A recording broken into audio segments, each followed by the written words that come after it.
Good morning, everybody. My name is John Hamre. I'm the president here at CSIS, but I'm just a humble moderator today because I have two remarkable individuals who are going to lead us through an important discussion, a discussion about America's security, the foundation of America's security. And we have a great privilege to be able to have these two science intellects here, policy intellects that are with us. And so first, let me just say, Dr. Panchanathan, thank you. Dr. Panchanathan is the head of the National Science Foundation. I think the 16th, 15th? 15th director of 15th director. We were talking just as we were preparing about how vital the National Science Foundation has been for the last 70 years, and I'd like to ask you to expand on that. And of course, Dr. Gil, who is on my board, he's one of my bosses, and so I'm very respectful. He's the senior vice president up at IBM and director of research, and I think you're the 16th director. 12th. 12th. Okay, I'm great inflation. Who's counting? Okay, who's counting? Who's counting? But I mean, it's hard to think of another institution that's had such profound impact, on America the same way. So we're going to have a wonderful conversation. But let me start by just asking you, Doctor, tell us about the National Science Foundation. Thank you, John. This is a great opportunity. And the National Science Foundation, sometimes I say, is the best kept secret, right? I mean, this is an agency that was founded in 1950 by an act of Congress, but the foundation for that was laid in 1945 by Vannevar Bush, right, in this fantastic treatment called Science, the Endless Frontier. And now we are getting to the 75th year, and National Science Foundation is responsible for the advancement of fundamental discovery-based, curiosity-driven research, as well as use-inspired, solutions-focused, translational research and innovations in all facets of science and engineering for our nation. So over the last 75 years, there are so many things to celebrate, John. Just as one example, on the curiosity-driven discovery-based side, 262 Nobel laureates were funded early in their careers by NSF, whether it is in physics, chemistry, biology, medicine, or economics. And so that's one testament. I mean, there are many, many things that we can talk about. On the other side, NSF also has been the sort of the catalyst or the enabler or the early investor in ideas that resulted in companies like Google, Qualcomm, and others. So on both ends of the spectrum, right, whether it is basic research or translational research into innovations, NSF has played a huge role across the nation. And I'll leave you with this last comment about NSF, which is the best thing that NSF has done, in my view, is the people.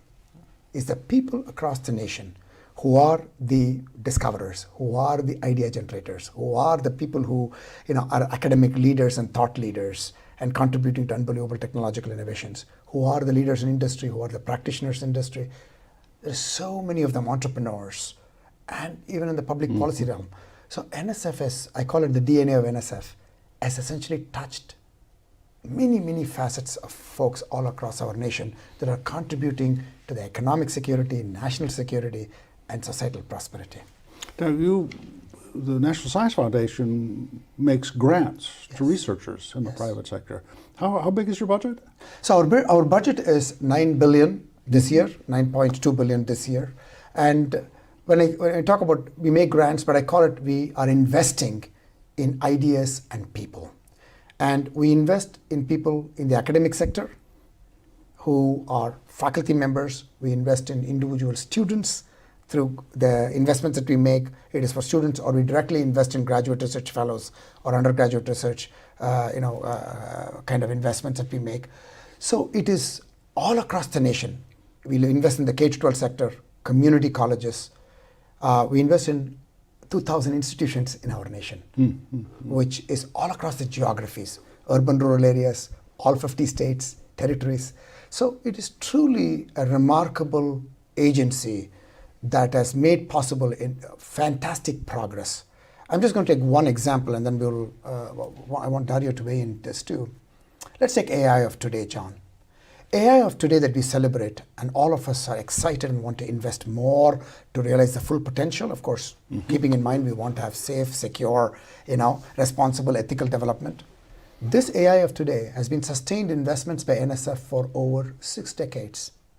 Okay? Even through AI winters, when people walked away from and being suspicious of whether it's AI is anything at all, we hyper invested through those decades. And here we are. We are seeing the unbelievable possibilities, prosperity, and the infusion of AI in almost every aspect of our life. So that is an example of what NSF does really well. Really well. Early investments, then sustained investments, and then continuing to invest into the future. Yeah, it's $9 billion sounds like a lot, but that's half of an aircraft carrier. Yes. Okay, think of what we get from that kind of an investment broadly across our society. Dario, you are the new president of the National Science Board. You were on the National Science Board before, but you've just been lifted up to be the president of it. Tell us, what is the National Science Board? What does it do for us? Well, in the very same act, in 1950, the National Science Foundation Act that created the foundation, it was constituted with a National Science Board as well. And the purpose of the National Science Board was to be a partner to the director of the foundation to help make the whole institution successful. And it has two core mandates that is present in there. One of them looks collaboratively with the director inside the agency. I mean, it had a history at the beginning. I had to approve every award that it was ever given and so on, and things have evolved over time sensibly, right? Not to approve every single award that takes place. But it has an element of shared responsibility in elements of making the foundation successful. And then it has a second mandate, which has to do with providing advice and recommendations to Congress and the White House on things related to science and engineering matters, including things from education to particular directions. So it's this dual mandate. It has 24 presidentially appointed members. They serve for 6-year terms. It's meant to be a political body that spans across administrations. And then within that, every 2 years, the board elects its chair and vice chair. And and I just was elected as the chair of the board for the next 2 years. So I've been there in the board for 4 years, and 2 more years You to went go. to the bathroom at the wrong time. They elected you. They made you do it. This is a good thing. It's a great thing. Well, the topic today that we want to explore is the role of computing as a foundation for America's Science and Technology Foundation, because you're both computer scientists. You have deep expertise, and I read carefully the speech that you delivered when you gave your inaugural remarks, and so I'd like to, one of the things you said was we have a crisis. You said that to me about a half a year ago. We have a crisis in this country. Why does it take crises, to get us to do something? I want to bring up the first chart that was in your speech, and it is this chart. You're familiar with it. It's a series of big events in American history that really shifted and changed the direction. Tell us why you started this presentation with this.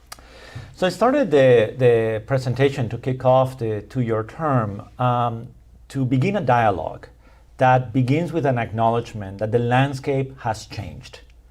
And that is important, and to understand the landscape has changed, you said changed from what? What was the history of it? So if you look at what is present in this chart, it is a story of institution building that the government has done to build the edifice of what we now appreciate as the Science and Technology Foundation for our nation. And indeed, it begins with distinct moments of crisis. So following World War II, what Vannevar Bush did so brilliantly was to have a reflection and say, we mobilized some of the best minds in science and engineering to win the war. Now that the war is over, what should we do with all these brilliant scientists and engineers? Should we say, well, go home, continue as it is? Or should we do something different? And the great insight, it was this idea of the endless frontier was actually we should activate them, support them, and create the institutions so that they can be the catalyst to deliver prosperity, health, security to the nation forever. So the National Science Foundation was created. But then you also see, moving forward, a moment of crisis, Sputnik. Well, that led to a reaction. It's like, how do we prevent surprise and create surprise? Creation of DARPA. We saw also with the space program, creation of NASA. We saw with the energy crisis, the creation of the Department of Energy that now aggregated the foundational national laboratories that go back to the origin also back to the Second World War. So, and then you see, for example, in the 90s, the significant growth in the 2000s of NIH, driven by aspirations to provide better health, but also the anthrax care and a number of other items. So you see this institutional evolution over time of more and more capabilities that are typically punctuated by moments of crisis and awakening that we got to do something differently. So, but now you say, okay, well, that was the past, right? That's how we got here. But the reflection that I put forth for dialogue among all of us is that when you look at the landscape now, it looks vastly different. And some numbers to put on the table in there is today, 800 billion is one of the figures we have. The annual expenditure of R&D in our nation is 800 billion. I just want to rewind just 10, 12 years. In 2010, that number was 300 billion, of which 200 was in the business sector and 100 was the sum total of all of these institutions. This chart is so this is what it's showing. So the crossover on when business started spending more in R&D, right, or in science and technology, broadly speaking, than the federal government started crossing over in 1980, 1982, around that. And then you see sort of this progression, right, this blue line that we see here. But the last 12 years, we went from the business sector spending 200 billion a year to 600 billion a year. So it tripled. So if you look at the landscape today, the landscape looks like 70% of the R&D spent in the nation, it is done by the business sector, and 30% it is done now by the sum of federal government and nonprofit institutions and so on. So we can all debate good, bad, I'm staying indifferent for a second. The fact is we need to recognize that the landscape is different. So the core thesis is acknowledge a changed landscape, don't engage in revisionist history. I wish the curves were different. But how do we move forward for the next 75 years? And the thesis is that we are going to need to work across sectors, philanthropy, universities, government, business, to accomplish our biggest priorities. And computing is an example of that, and I hope we talk about that and AI, but that for some of the biggest things we got to tackle as a nation, there are certain things, not all things, certain things that we are only going to be able to do together by working across sectors. And the landscape reflects that reality, and that's what the agenda is about. So if I could put it in my simple-minded terms, the crisis is that the government isn't keeping up with what the private sector is doing, and we're missing opportunities in the country. Is that how you would characterize the crisis? I think the crisis dimension of it have a few elements. I think on the talent side of the equation of this, we're leaving a massive amount of talent on the table. We put some figures around that are quite dramatic. If you look at mathematics, comes from the National Science Board Science and Engineering indicators that are congressionally mandated. If you look at mathematics scores of 8th graders in our nation, what has happened is that in part as a consequence of the pandemic, but not only, but in part around that, we have regressed. All the progress that we made over 20 years of mathematics progress has reversed back. So we are leaving a tremendous amount of talent that is in our nation. We're leaving that on the table. And we have a real erosion, right, in terms of achievement and what we owe to them, to our students, to be able to fulfill that. That's one element. At the same time, we're at an all-time high in the level of dependency we have on foreign talent to do science and engineering around in our nation. And I'm a product of that, of not born in the United States and coming here around that. It is a great strength that we have as a nation, but we just acknowledge that we are at an all-time high. So there's both a talent element. And then on critical technologies, right, which say in computing categories, let's take semis, AI, quantum, to give examples. We have an issue that there is a crisis that we don't have a healthy ecosystem. What do I mean by that? The situation is that if you look at AI, even though There's so many extraordinary ideas and talent in university ecosystem and in the national laboratories, etc. They literally don't have the compute power to stay at the forefront of the field. So if we were talking in the financial sector, we would be talking about an equivalent of a market failure, right? There's something in the whole system is not working that needs correction. So this is a crisis because we depend on the sectors being healthy. We cannot be in a situation where only the business sector is healthy in AI. So this is two examples. There's a talent dimension that is a crisis. There's some specific technology infrastructure where we do have a crisis across sectors. And then we have the big elephant of the room, which is the great global competition with China. We'll come to that, but I should turn to you. No, I was going to add to what he said, what Dario said. You know, when I came to NSF 4 years ago, there are a couple of things that this dovetails nicely with how Dario has been talking about this. I said that NSF cannot act alone and should not act alone. In fact, one of the fundamental foundations of my vision was partnerships, that is multi-sector partnerships with other agencies, with industry, with foundations, with international partners and so on. And we have done a lot in that regard, and we need to do a lot more, particularly relative to the chart that Dario presented. There's so much opportunity here to have these cross-sectoral partnerships with significant investments. That's the first point I wanted to make. And second, what Dario said. The second point I want to make is one of the emphasis that I wanted to see as part of the vision was that talent and ideas are democratized in our country. They're everywhere, rural, urban, across the broad socio-economic demographic, across the rich diversity of our nation, geographic diversity, other forms of diversity. But yet opportunity is not. So I wanted NSF to, as a STEM talent agency for the country, to see how are we going to take this head on. We call it the missing millions, right? The missing millions of talent who have not had the opportunity to be able to exercise their talent and contribute to these unbelievable futures that we're not only dreaming up, but will make possible in the very near future.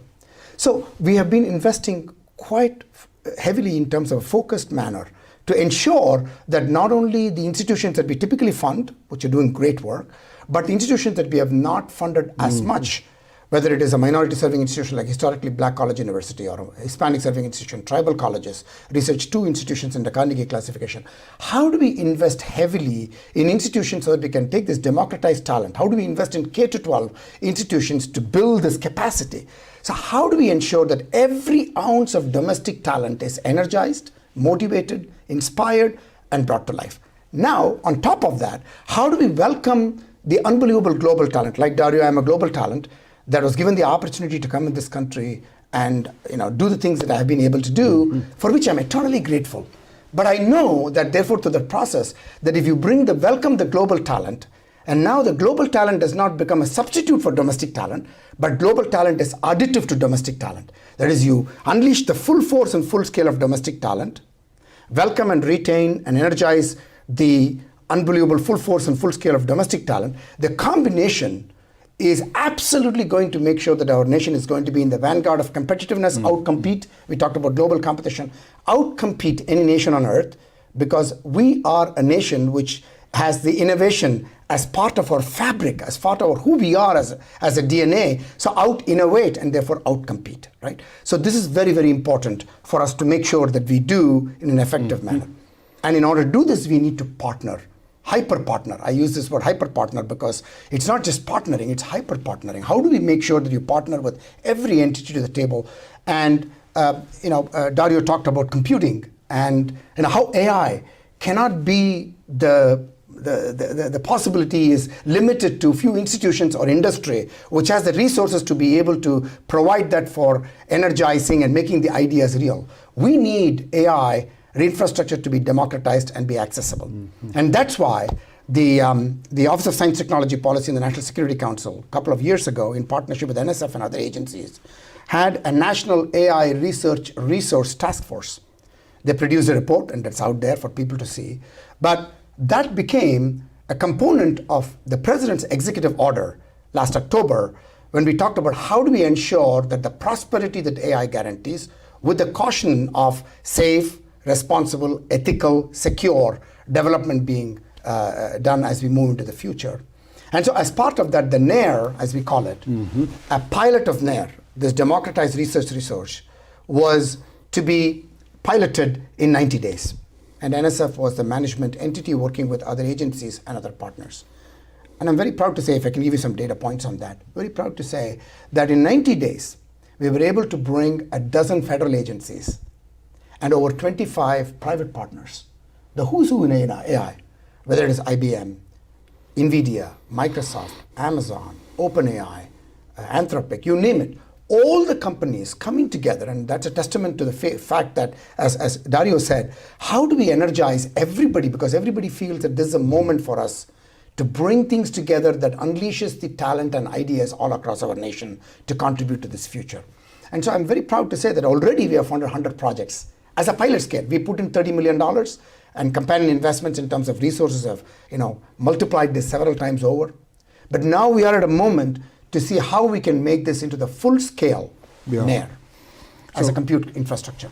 So just for our viewers, this is the National Artificial Intelligence Research Resource called NAIR. You can find it, you can read it, I've done that, by going to the NSF website. Correct. You can take a look at it. But now let me just ask, if I may, because it looks inspirational, but it also looks a bit boutique-y. It looks like, okay, we're asking people, will they donate something? And I'm fine with that. I live on donation. I'm fine with that. But we're talking about a national imperative here to fund this new thing. Can you tell us where it stands in getting federal support for NAIR? No, real money. Yes. So the 12 federal agencies that I talked about, these are real contributing resources too. Let's not minimize where the pilot is at right now, but you're absolutely correct. To realize the full scale of what we really intend to do as a nation, it requires significant investment.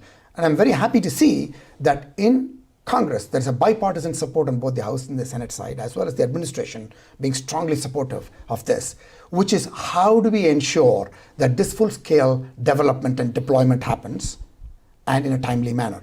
So just a couple of days ago, the Commerce Committee passed the Create AI Act, and NAIR was a significant part of that. So there is many of the AI bills are now passing the committees, and these are authorizations. Let's be very clear about that. And so we are all working together, and this is where the partnership with the board and the foundation and other entities is to see how do we get that to become real resources through appropriations. Mm-hmm. If you take chips and science, for example, a great conceptualization, absolutely necessary. And if you look at the science part of it, much of it is authorizations. Yep. But we need them to be appropriations because we cannot lose time. I always say this. When we talk about any competitor, whether it is China or any other nation, it's very simple. It's one thing to say that we can provide defensive posture in terms of ensuring that we are protecting what we need to protect. And absolutely the case, we should do that. No question about that. And NSF has developed a research security protocol, and we have a very clear defined approach in that regard. But I call it, where is the offense? Defense is not a strategy. Offense is the strategy. So what are we doing in offense terms, in terms of hyper-investing in this moment, hyper-collaborating, hyper-partnering, so that we create this national infrastructure so that we might outperform in terms of the talent and ideas that is ready to engage. There is enough talent here, but it's a question of how do you ensure that the talent is developed, groomed, and made available. Some of them will be entrepreneurs, some of them will be leaders like Dario in industry, some of them will be practitioners in industry, and some of them will be academic leaders, but some of them will also be leaders in other sectors where AI has now become a thread of everything. Mm-hmm. Okay? And so this is something that NSF is intensely focused on. I call it intentionality with intensity, but we need those resources, John, to your point, and done in a very timely way so that we can actually outcompete and outperform. Yeah, I mean, the CHIPS Act, we funded the subsidy to the semiconductor guys, but we didn't fund the science. Mm-hmm. And it seems to me that's going to be the takeoff point for the world that you're trying to describe. So you can take it, the way I say it is, in semiconductors, we are trying to put the band-aids for something that we lost a couple of decades ago. Yeah. Great, it's important, and I think we are doing a good job of that. We are a great partner with Commerce Department. They're doing a great job. Working with Secretary Raimondo has been truly an honor and a pleasure. We're doing things together with NSF and Commerce. But I say that we should never get ourselves in the position of having to put any band-aids for AI or quantum or advanced wireless or biotech, for that matter, advanced manufacturing. We should never put ourselves in a position like this anymore, which means that we have to act now and not after the fact when we lose something. So NEAR is a framework for it. Yes. But it has to grow. Now, Yes. Dario, your work at IBM produced, I think, the first quantum computer and made it available in a large scale. Describe that for us. Why did you do that? Normally a company would say, well, that's precious and I'm not going to give that away. Tell us about that. So first, the why quantum for a second. I like to say that this is the most exciting time in computing, probably since the 1940s. I go back then when we talk about, because in 1947 the transistor was invented. That's when we also saw what is now known as information theory, which is with Claude Shannon, the building blocks of everything that looks today like modern IT and modern computing. And now we're in this moment where the idea of bits, neurons, and qubits, as I call it, is coming to bear. Bits, the world of high precision computation, embodied by semiconductors. And I'll give you a figure. By the end of this decade, we will be able to integrate in a single chip 1 trillion transistors. So we're in this exponential that continues to grow. 1. 2, AI, we just talked about, right? The ability now to scale large neural networks and be able to encode quite literally the entire information of the world inside neural networks and be able to make semantic connections with that information is unparalleled, and that is going to continue. But the third part of this equation is quantum. And quantum is fundamental because it revisits the very origin of the nature of information. And it turns out by bringing quantum mechanics into the idea of information, we can represent it more richly and do computations that we couldn't do any other way. So that idea had been along for a long time, right? That was the field of quantum information science. But what we did in May 2016 is to build a small system that had 5 qubits only at the time. And we made it available on the cloud for everybody because the philosophy was, this is a revolution that is going to unfold. And we got to bring a community together. And that means we got to bring, people who are like scientists, educators, technologists, start playing with it, learn with it. And then we went from 5 qubits to 16 to 32 to 128 and so on. And remember, the power of it goes as 2 to the n, right? Where n is the number of qubits. So you have an exponential every time you do that. So we're now to a point where we build systems that are utility scale, meaning you start doing scientific computations that you need the very largest supercomputers to be able to do something similar. And undoubtedly, in the next 5 years, we're going to see this crossover where we will do things in quantum computers that you can never do, right? Or never do efficiently and cleanly with a classical computer. So, but that's why I look forward to this 2030 moment, because now you say, okay, on the bit side, you're going to be able to have trillion level of transistor integration to a single chip. On AI, you're looking at systems that now have, tens of trillions, right, of data points that go into these systems. And then you're going to have these fault-tolerant quantum computers, right, that can do as 2 to the n calculations you couldn't do. So just imagine the implications that will have, combining the technologies, not in isolation, but combining bits, neurons, and qubits to national security and economic prosperity. We know that some of these technologies are going to fundamentally affect our ability to encrypt information, decrypt information, and so on, that will matter greatly for the intelligence community. We know that these technologies are going to revolutionize the rate of accelerated discovery, how we discover solutions to problems, and material science, right, and in chemistry, and in physics, and so on, and mathematics problems.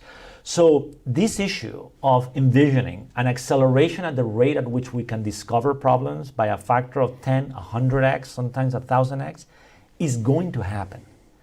And it's underpinned by computing, broadly understood.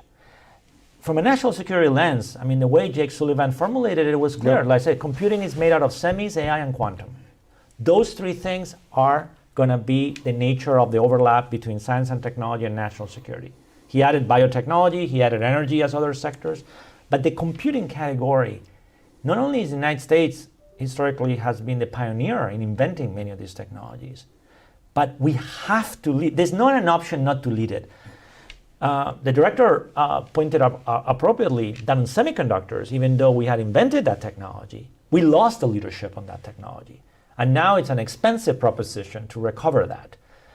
In AI and quantum, that cannot happen. And but the element of attention we gotta pay is that, yes, we've identified the nature of the problem, but we're not solving the problem yet. So this is where the element of authorization is becoming appropriations.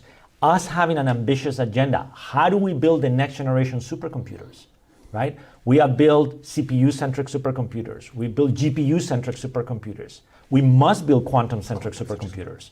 So this is as an element of the money has to be there, the ambition needs to be there, and the accountability to deliver leadership needs to be there. And that's what the moment calls for. But we miss this window in 5 years.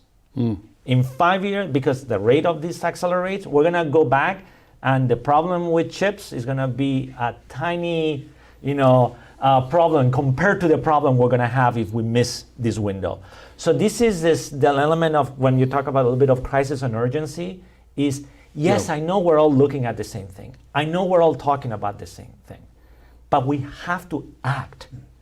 And I think what we saw in CHIPS is that it was a constituency that came together to make it happen. And this is why this dialogue is important.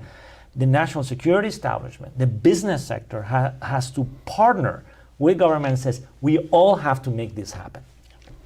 It was remarkable that IBM would make those kinds of investments, because normally corporations say, there's kind of a formula. You got to see so much of your R&D showing up as revenue within 5 years, or you don't do it. But you made structural investment, but that's not the norm. And so we turn to the National Science Fund. How big should the computing budget be if we're going to capture this revolution? I will tell you, simply put, 10 times more. 10 times more, because to all the things that Dario mentioned, even the quantum thing, I just want to put this in perspective too. The quantum work, all the way from fundamental materials, devices, the technologies, it's been a multi-decade investment. Since 1970 or something. Yeah, multi-decade investments from NSF and other agencies, of course, and industry. So that's the kind of energy that Dario and I share, this passion, as you can hear it. I know we lack energy in terms of talking about this maybe, but the passion is because this is the moment that we need to be hyper wiring all of this together if we really want to leapfrog other nations, and most importantly, leapfrog for our citizens, for our national security, our economic security. And I say simply that there is so much talent that we are leaving behind, and such opportunities are going to make all of those talented folks feel like that they're able to exercise their talent, build amazing things, amazing futures for our country, but also benefit personally in terms of having, very fulfilling lives. This is something, it's an integrated agenda. All of this is integrated. They're not separate agendas. The national security lens, the economic security lens, and the societal lens, essentially they all focus on the same thing. Yeah. It's about opportunity, it's about competitiveness, it's about good quality of life, it's about economic security, and of course national security, right? So I think that's how we need to operate as we move forward. And for which I think what is really required is a thoughtful, integrated science, technology, innovation agenda in our nation. And what NSF has been doing is thinking about how to partner with our counterpart agencies to see how we can bring the science, technology, activities and aspirations, and see how we can work together to advance this. That's a good first step. And I compliment all the agencies in their welcoming approach and partnering approach and mindset, working with us at the same time. So we are doing this. And what we are talking about right now is how do we synergize more? How do we be more intentional about this? How do we have a lot of intensity on this so that we might be ready as a nation for the future, for decades to come? The next 75 years, what you've done in the first 75 years is phenomenal. The next 75 years can be mind-boggling. It can be really, really stupendous if only we can start to think of this in that holistic, comprehensive form. Yeah. But then I'll ask you, for example, just an exploration. So if you look at that element of stacking dollars, adding up to accomplish things, there's a dimension of this equation which is where, Ponch was just describing, which is there's different institutions within the federal government that have to come together to do something really ambitious. That's one element. And typically we have a process inside that is an interagency process of coordination, alignment, and when there's a moment of leadership, you can execute. But this change landscape requires that not only do we master that muscle, that there's another muscle that goes in a different direction. And the other direction has to do with if you have 70% of all of the money being spent, not in that loop, but in another loop, there is some slice of that story that also is relevant to a national science and technology strategy. Exactly. Who convinced them? How does it work? How do we have shared goals? So this is an element of institutional creativity and institution building that we don't yet have. Right. In other areas where we don't have the right alliances, you are the expert and master in this, you can say, whoa, okay, we're gonna create a new alliance, we're gonna create AUKUS, we're gonna create a thing, and this is how we're gonna do.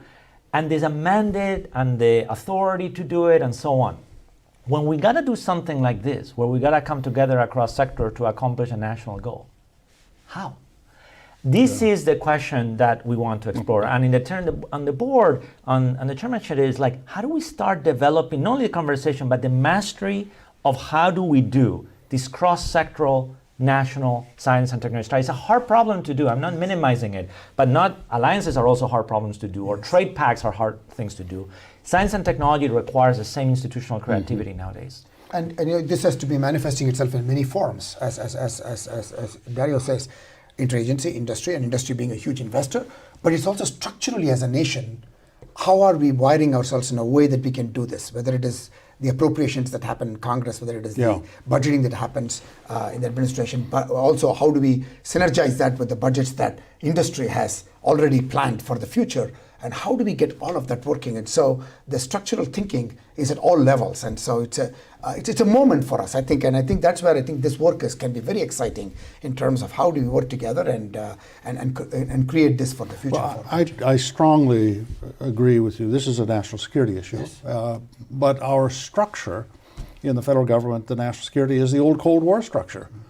It only has the defense guys. It only has the State Department guys. It only has the intel guys. When was the last time the National Science Foundation director was invited to the NSC? So I'm pleased to say, John, I hope this has changed. Absolutely has changed. And I'll tell you, in the last couple of years, I have been at the table in terms of, Dario talked about ISET, right? In ISET dialogues, NSF has been central to that dialogue. And so I have been invited and been participating. So I think this is a good start. It's a good start. I mean, when we talked about this executive order by the president on AI, it was a coming together of all the parties and then tasking every one of them to do things in a timely way. And I think I would claim it's a real success, because we just finished the 270-day mark, and the report speaks for itself in terms of the number of things that has been accomplished because, on the timeline, and some has been achieved even earlier than the timeline, things of that nature. That gives me tremendous confidence that we can do this. We can do this, but we need to supercharge that effort. Yeah, it needs to be a structural focus that we don't have. I agree with that. So structural focus has to happen, much more systemic and not episodic, systemic. And so I agree with that point that you're making, but I think this is a time to supercharge that kind of thinking at all levels. And I think that's where I think Dario and I share that. I mean, I talked about the passion. We share the passion because this is a moment that, as a leader in industry and as a federal agency leader and having been an academic leader, I think this is a unique moment where we can bring this all together, and the National Science Board, NSF, and all of us working together. I think we can really make a mark and lay the blueprint for the future. You know, unfortunately, what tends to motivate us in Washington is threats. And we're tending to view everything now as a threat. I wonder if my colleague could bring up the third chart. I wanted to show this. This is where we're comparing the United States, China, the European Union, and we tend to move ourselves here when we think we have an enemy. I don't think that's healthy for us to be thinking of China as an enemy, but a lot of people do in town. But what does this chart say to you, to each of you? Because it looks like we're doing okay, but it's private sector money. Right. Yeah, I agree. So first, observationally, is the first thing that one stands out is that this is not a secret to anybody that science and technology is the currency of power, right? And that science and technology is the basis of economic prosperity, right, and national security. So what used to be almost a unique and incredible differentiation, right, in this after the Second World War of the United States and that advantage, is a recipe that is now known to everybody in the world. And the dollars reflect that, right? Which is, it's not something that is stagnant, it's something that is going up. The second thing that you notice very clearly is the United States and China as the two curves that have separated themselves, not only in aggregate dollars, but just in the sheer commitment compared to almost everywhere else in the world. So in the European Union, if you look at it, there's a lot, even though extraordinary scientists, there's a lot of crisis of confidence that is going on in the technology sector, right? Around what do we have to do? We're falling behind around that. So they're in a different situation altogether, even though they have extraordinary scientists and technologies, but there's one. So what it looks right now is this sort of from this lens, US and China in terms of aggregate level of investments and focus. But the dynamics of those curves, as you pointed out, are very different. As we unpack the story of the United States system there, we've discussed the breakdown of where those dollars come from. China, of course, is a very different model. And I'm certainly not advocating that their model is superior. Around that, I think we have extraordinary and unique advantages that are very hard to replicate.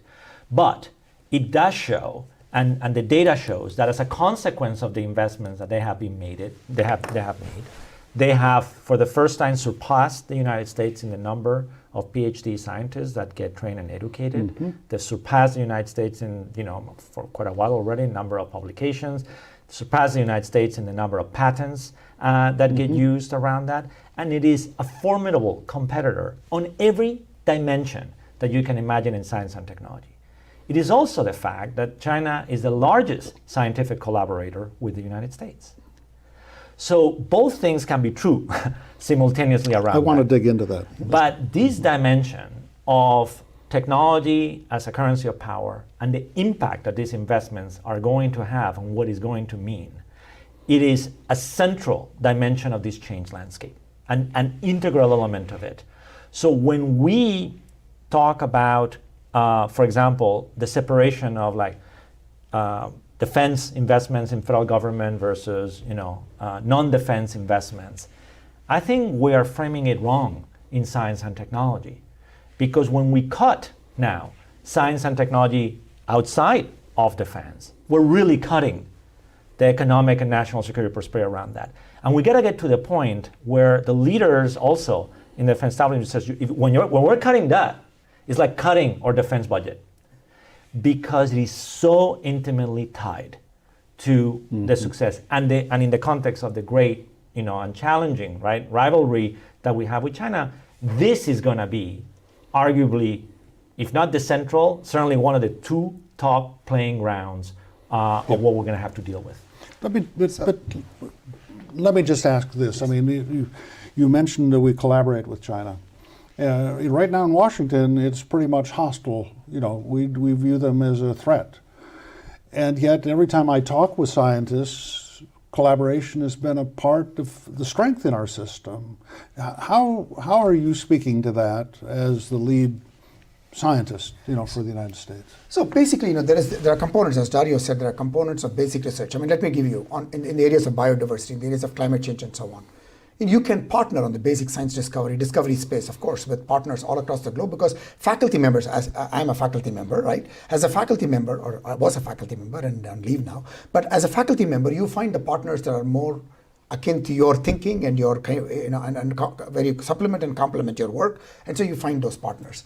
But what at the same time that we have to be mindful of is that you need to find partners that are symmetric in terms of how they approach things. So there is a mindset change that is happening right now in terms of recognition of ensuring that there is true partnership. It is not that there is one side that that provides all the data sharing, but the other side does not provide data sharing. So that's the thing that we need to be mindful of, and that's why we have these research security provisions that we are putting in place, and we provide guidance to faculty members, because as a faculty researcher, you want to have proper guidance in this area, and that's what NSF is doing. And we have a Chief Officer for Research Security Strategy and Policy. We just 2 days ago funded a large research security center to the University of Washington to think about how research security should be advanced in terms of concrete things that we can do. So that's one thing I would say. But back to what I also want to pick up on a few things that Dario said. Well, let's not cut science and technology, right? As we don't cut defense when we think that it's important to, for national security purposes. I call it the Department of Offense. As science and technology is Department of Offense, you cannot cut Department of Offense. like you cannot cut Department of Defense, because we are doing harm to ourselves from a national security perspective. So we have to have that mindset and thinking that this is not the same as something else, because we are really shortchanging ourselves in this regard. Now, to the growth of these curves, let me tell you the other, so there's always silver linings to all of this, right? What we have done now at NSF is we have also taken this opportunity to find like-minded partners across the globe who share our values and aspiration: openness, transparency, reciprocity, research integrity, respect for intellectual property. So we are hyper-wiring our partnership with like-minded partners across the globe in various forms: bilateral, multilateral, and so on. I mean, when I came to NSF, we wanted to make sure that we show this, demonstrate this, not by talk, but by action, in terms of large centers tackling global grand challenges that we share. And we launched the Global Centers Program. In the first iteration, right away, within a year, we found the AUKUS partners, right? The four of us joined together around climate and clean energy. We invested $33 million. They invested $45 million. For a $78 million, we funded 7 projects coordinated by NSF. And many of them having all 3 partners participating with US researchers. The second cycle on biomanufacturing, bioeconomy, the president issued the executive order, and that's a very, very important topic. 6 nations have joined together with us now. It's expanded with 9 different agencies in the 6 nations. And a third topic, and it's already being reviewed now, and we're going to have significant investments in these global grand challenge ideas. And then the third piece, the third iteration right now, we are conceptualizing the topical area, and we think that technologies for resilience would be something that we could all work together on. And already I find tremendous interest across the globe. This is very important. We need to show models of how things can work when we have this alignment in values and aspirations, trust, and how might we bring our researchers in an intentional way and not only wait for episodic collaborations like I talked about with faculty, which they will always do, and provide, of course, safeguards there and information that provides people, the rules of engagement, if you may, right, of how you do this and best practices.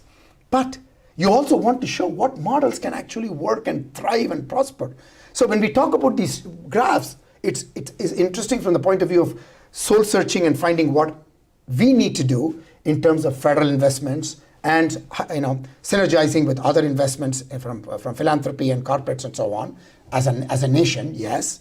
But we also want to take this moment to say, how do we leverage the other investments that our partners are making, our like-minded partners are making? Because let's be very clear, science is global. Global grand challenges require global expertise, global context in order to find creative solutions that then impact locally in terms of how we solve our problems right at home. Okay, responding to wildfires, we see that happening in real time in California, or hurricanes, okay, or tornadoes, or whatever that particular emergency might be, that we are ready to hyperwire and do this. And John, I will tell you, talking about computation, NSF has been investing in this computational national infrastructure for decades.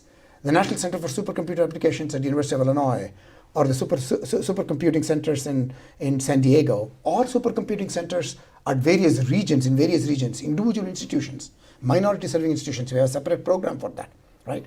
All of these things, and more recently in the last few decades, the Texas Supercomputing Center, the Advanced Computers Supercomputing Center, we invested in generations of that. The more recent one was Frontera, and that made possible. In fact, Frontera computers were used for the COVID modeling. COVID modeling, right? Early COVID modeling. Now, we have now recently launched this LCCF, right? Which is a huge investment that NSF has made. We announced that in 2026, the Texas Supercomputing Center will have, with partnership with many, many different entities. I'm excited about the partnership with minority serving institutions in that, providing the resources which will be 10 times what Frontera is. And in the area of AI, it could be 100 times. Because we have GPUs and special purpose focus on software and so on that provides the ability to be able to do this. So there is this computational infrastructure investment. So when you talked about NAIR is a special focus because we know that that is going to unleash a lot of possibilities. But these computational infrastructures by Department of Energy, by NSF and other agencies is truly about seeing how you can make possible those computational infrastructures as needed for solving problems like climate, solving problems like emergency responses, okay, being ready for that and hyperwiring ourselves, finding what are the materials of the future, okay? Or how do we find advance the proteomics and the genomic sciences into the future? So NSF is constantly looking at investing in the future horizons. I want to make sure that that is very, very clear, that this and that and more is what is needed at this moment. But one comment on the curves around that you were discussing about leveraging each other's investments. I mean, obviously in defense, alliances did that, right? Stacking up those investments with NATO and others. I asked provocatively last week in my opening remarks, what's the NATO of S&T, right? Again, those are examples that I think when we look at those curves, we got to have also the reflection of what do we do about it. Yeah, well, I strongly agree with you, and I think the global order is fracturing right now, and I think it's turning negative. I think we really should double down on the strength of the G7, probably ought to expand the G7, and partner with the OECD, because these are the countries that are embracing exactly this open science and how science is going to improve everybody's lives. So John, I'm an optimist, okay? And that's what Science Magazine said when I took over the position, right?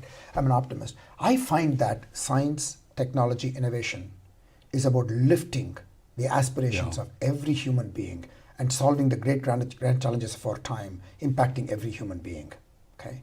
So I really believe, therefore, it is a great diplomacy tool. You talked about there's a lot of things fractured and so on. I really find that the science, technology, innovation, to me, is a tremendous diplomacy tool through which we can all collectively realize our aspirations, okay? And so it's a thing that can bring together, and to the point that provocatively you raised, which is the NATO kind of thinking. I think this is a moment for us to see how we can use structures like G7, OECD, G20, whatever that might be, and United Nations, whatever you name it.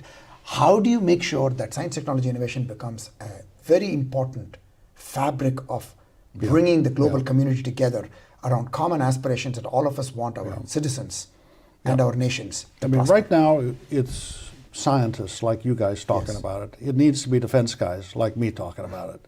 Because ultimately this has got to be... All of us. Yes, all of us have to do it. I don't understand what goes on in a laboratory, but I do think it's pretty darn important. Yes. So I need to make the case that this is important for America's security going forward. And not in an exclusionary way. I mean, we tend to do that here, but in an embracing way, and I think science could help us do that. We're at our hour. Gosh, I had 3 pages of questions. I didn't get past the first one. Any final thoughts? Would you, Dario? I just want to echo what you just said. I mean, the most central element of this dialogue is the fact that science and technology is at the heart of not only the discovery of fundamental questions we've always had as humans. There's an element of uniting us too across all of humankind, but within the context of a nation, it is also the basis of economic, health, and national security, right?